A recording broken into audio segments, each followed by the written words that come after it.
Hello friends, I am Apruti. Welcome back to our channel plants space. सर्दियों में chrysanthemum यानी गुलदाउदी के फूल चाहते हैं तो अभी से नए प्लांट्स बना लीजिए। क्राइसैंथेमम की कटिंग्स ग्रो करने का बिल्कुल सही समय है। रेनी सीजन शुरू हो गया है तो ये कटिंग्स हमने सर्दियों में ग्रो की थी। फरवरी के समय आपसे वीडियो शेयर की थी, डिस्क्रिप्शन बॉक्स में आपको वीडियो मिल जाएगी। तो अभी देखिए कितनी अच्छी ग्रोथ इसमें हो चुकी है। इसमें बेबी प्लांट्स भी बन चुके हैं और जो मेन कटिंग ग्रो की थी वो भी हेल्दी प्लांट बन चुका है। तो फ्लावरिंग तो सीज़न में ये भी करेंगे, लेकिन अब आप नए पौधे भी कटिंग्स से बना लीजिए, क्योंकि इस समय जो आप प्लांट्स तैयार करते हैं लगभग जुलाई अगस्त में, वो जो फ्लावरिंग करते हैं वो बहुत अच्छी होती है, उन पे बहुत अच्छे फूल आते हैं। तो अब इनकी कटिंग्स आपको तैयार कैसे करनी है, जैसे सीज़न के अकॉर्डिंग अलग अलग तरह से कटिंग्स ग्रो की जाती हैं। जैसे जो फरवरी मार्च का टाइम होता है उसमें आप छोटी कटिंग भी ग्रो कर सकते हैं। रेनी सीजन में अगर आप छोटी कटिंग ग्रो करते हैं तो उसमें 1% गलने के चांसेस रहते हैं, तो कोशिश कीजिए थोड़ी बड़ी कटिंग ग्रो कीजिए। तो अभी ये जो प्लांट्स हैं इनको हम साइड कर देंगे, इसमें न्यू ग्रोथ हो जाएगी, तो इसको एज अ मदर प्लांट आप रख लीजिए, मतलब एक्स्ट्रा प्लांट्स की तरह। और ये देखिए, ये जो हमने कटिंग्स ली हैं इसको भी हम सही कटिंग इसमें से निकालेंगे, लेकिन उससे पहले इसमें एक ग्रोथ होती है जो बेकार होती है। इसमें आपको पत्तियों जैसे ये फूल बने हुए दिखाई देंगे। ये वाली जो ग्रोथ है, इस पर मैंने एक वीडियो भी आपसे शेयर की थी।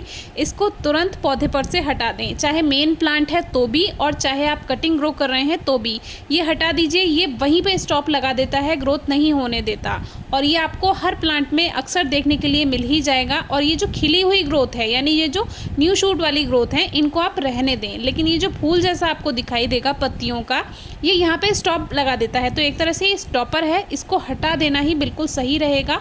तो आपके प्लांट में ज़्यादा अच्छी ग्रोथ होगी, नहीं तो न्यू शूट्स नहीं बन पाती हैं, फिर उसमें आगे को ऊपर को वो ग्रोथ नहीं करता। तो अब इसमें से एक हेल्दी कटिंग हम ले लेते हैं।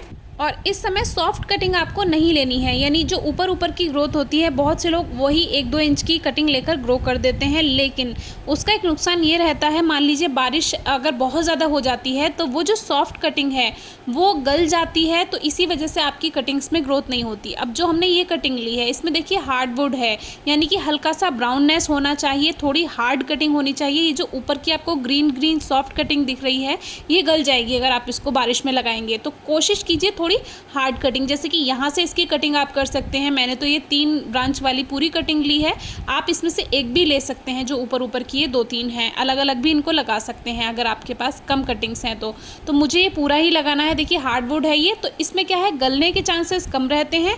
अब जो एक्स्ट्रा मिट्टी बच जाती है जब हम पॉटिंग मिक्स बनाते हैं तो वो गमलों में रखी रहती है इस तरह से, या फिर कोई पौधा कभी ख़त्म हो जाता है वो पॉट्स रखे रहते हैं, तो वही पॉट्स हम ले लेंगे। आप चाहें तो स्पेशल पॉटिंग मिक्स बना सकते हैं। 60% सॉइल लेकर उसमें 40% काव डंग यानी गोबर की खाद या वर्मी कंपोस्ट कुछ भी मिला लीजिए।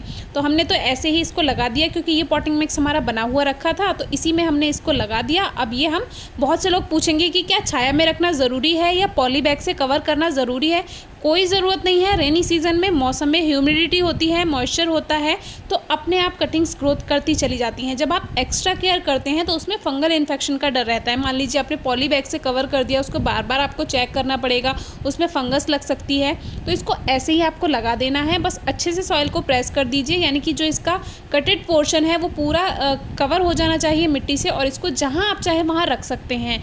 आप चाहें तो पेड़ पौधों के बीच में इसको रख दीजिए, जहाँ इसको सेमी शेड मिले, यानी बहुत ज़्यादा धूप ना मिले। बहुत ही कोई सेंसिटिव प्लांट होता है तो थोड़ा मैं बचा कर रखती हूँ, नहीं तो ये जो कटिंग्स ग्रो करनी होती है इसको ऐसे ही लगाकर आप कहीं भी रख दीजिए अपने प्लांट्स के बीच में, और ये ऐसे ही इसको धूप भी मिलती रहेगी, पानी भी बारिश का मिलता रहेगा। जब वेल ड्रेन्ड सॉइल होती है तो कभी कोई परेशानी नहीं आती और वो कटिंग्स ईजिली ग्रोथ कर जाती हैं, एक्स्ट्रा केयर भी नहीं करनी पड़ती है। अब जो ये और कटिंग्स हैं इसको भी लेकर आप लगा सकते हैं, लेकिन इसमें एक नुकसान रहता है, इसमें चलने के चांसेस थोड़े से कम रहते हैं। हालांकि ये वाली कटिंग्स भी चल जाती हैं, लेकिन जो ये ग्रोथ वाली कटिंग जो होती है जिसमें ऊपर ऊपर ये आपको ग्रोथ दिखाई दे रही है, वो कटिंग्स ज़्यादा अच्छे से चलती हैं, जिसमें पत्तियां होती हैं। नीचे नीचे की पत्तियां हटा दीजिए, ऊपर की ग्रोथ जो है वो रहने दीजिए, उसी से ही न्यू ग्रोथ जल्दी हो जाएगी। और ये खुद का एक्सपीरियंस कई सालों का है, इसलिए आप इस पर विश्वास कर सकते हैं। बाकी पिछली वीडियोज़ भी आप देख सकते हैं, सर्दियों में किस तरह से हमने कटिंग्स लगाई थी उसका रिजल्ट भी आपको दिखाया था।